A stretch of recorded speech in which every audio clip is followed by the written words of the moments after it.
Et donc ce groupe ne s'est pas rassemblé comme des séminaristes, j'allais dire. Leur but n'était pas immédiatement de devenir prêtre. De même pour Ignace, vous voyez. Ignace de Loyola, c'est un homme à qui Dieu a fait de grandes grâces, qui a accumulé au cours de sa jeunesse et des aventures de sa jeunesse qui ont culminé, parce qu'il était de la petite noblesse basque au service du roi d'Espagne. Bon, il y avait des guerres entre l'Espagne et la France, ça ne finissait plus, ça c'était fini, ça va commencer.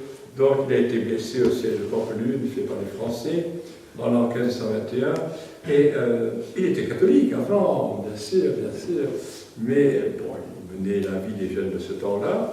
Mais c'est un garçon intelligent et réfléchi, et au cours de sa convalescence dans sa famille, à Loyola, dans le Pays basque espagnol, il a réfléchi, il a lu l'Évangile, parce qu'il n'avait pas d'autre chose à lire, mais il l'a bien lu, vous voyez.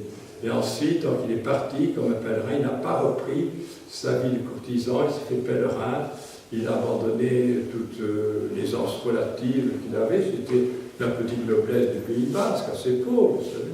Voilà. Il est parti et il s'est mis, voilà, c'est un homme qui ne pouvait pas, je dirais, ne pas dire ce dont Dieu l'avait fait le bénéficiaire. C'est-à-dire une expérience spirituelle qui a pris forme alors à Morez, en Catalogne, il est parti par là, dans une certaine circonstance, bon, je ne vais pas vous raconter dans le détail de la vie d'Ignace de Loyola, mais son expérience spirituelle déjà très profonde, une expérience même de sainteté, de pauvreté, eh bien, elle s'est concrétisée dans un ensemble cohérent de prier, de méditer, et c'est ce qui est devenu l'exercice spirituel. Et Ignace, qui savait écrire quand même, et qui écrivait pas mal, il a consigné tout cela par écrit. Et il a donné des exercices, c'est-à-dire qu'il a invité les personnes qu'il rencontrait et dont il sentait qu'elles étaient capables de faire cela, à prier selon une manière qui lui avait été indiquée par Dieu, dont lui-même avait fait l'expérience. Et au fond, cet exercice spirituel, quel est le but des exercices spirituels? C'est de réformer sa vie, de prier d'une certaine façon, et selon un certain ordre, pendant un mois, bon, c'est 4 semaines, une certaine durée à prier, et pour arriver à prendre une décision selon Dieu. Jusqu'à maintenant, je vivais en bon chrétien, en bon catholique. Il y a peut-être des questions qui se posent à moi. Je pourrais faire mieux, et puis je suis peut-être appelé à quelque chose. Mais au cours du temps d'exercice spirituel, le retraitant trouve cela. Et ces exercices spirituels ont eu un succès extraordinaire, et ils ont été approuvés plus tard par les papes et par l'Église. Ceci pour dire que vous voyez que Ignace de Loyola aussi est beaucoup plus que, je dirais, que le fondateur d'une congrégation religieuse. Et j'allais dire même, il n'est pas, bien qu'il soit souvent représenté en train de dire la messe, sa vocation première n'était pas de devenir prêtre, comme l'a dit Éric tout à l'heure très bien.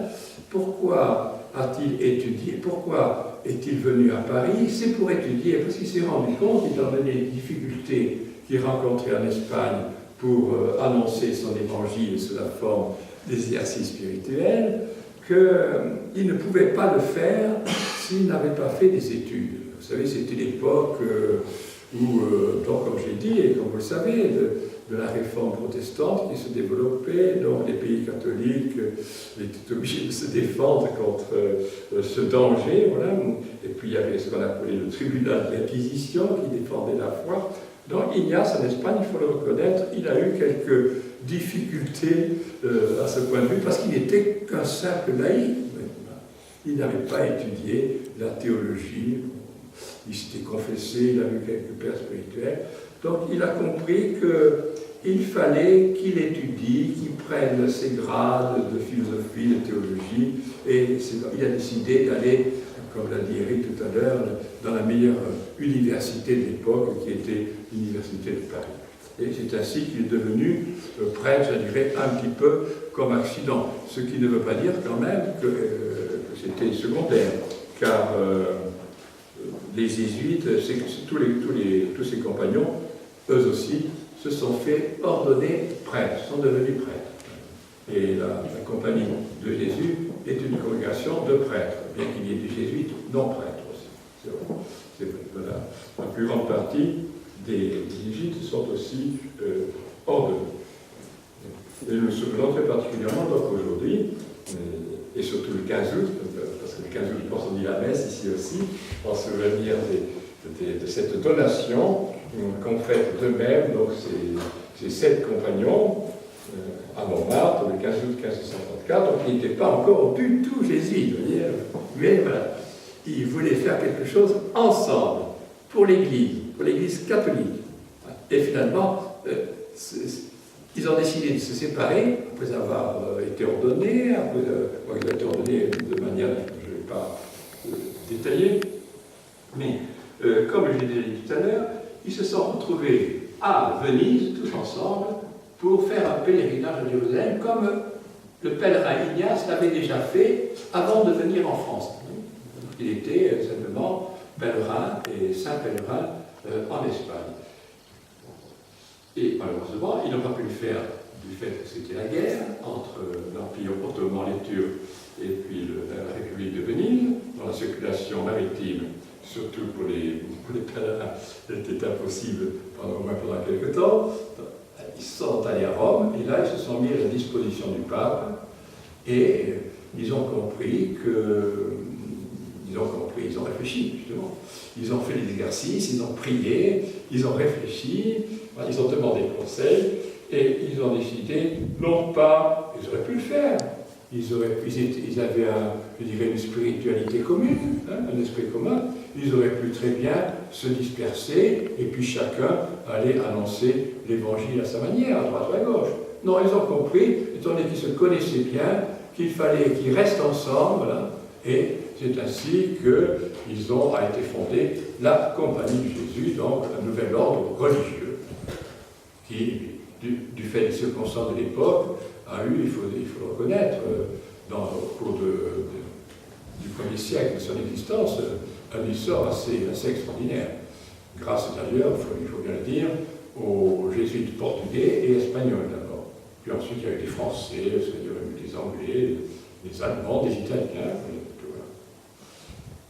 Et cette Compagnie de Jésus, malgré les vicissitudes de l'histoire et les difficultés de toute vie personnelle et toute vie, je dirais, de communauté chrétienne, elle continue, elle existe encore, et elle essaie d'être fidèle à sa vocation. Et en particulier, une des choses qui caractérise la Compagnie de Jésus, c'est un lien particulier au pape, à l'évêque de Rome. Le jésuite est à la disposition du pape pour les missions que le Saint-Père veut bien confier à la Compagnie. Donc, frères et sœurs, vous pouvez faire des exercices spirituels, puisque même ceux qui ne sont pas jésuites peuvent les faire. Et vous pouvez aussi aujourd'hui, je vous en remercie, prier pour la Compagnie de Jésus, à laquelle j'appartiens, qui célèbre aujourd'hui la mémoire de son saint fondateur, Ignace de Loyola, inséparable de François Xavier, du bienheureux Pierre Fabre et de 7 autres compagnons. Amen.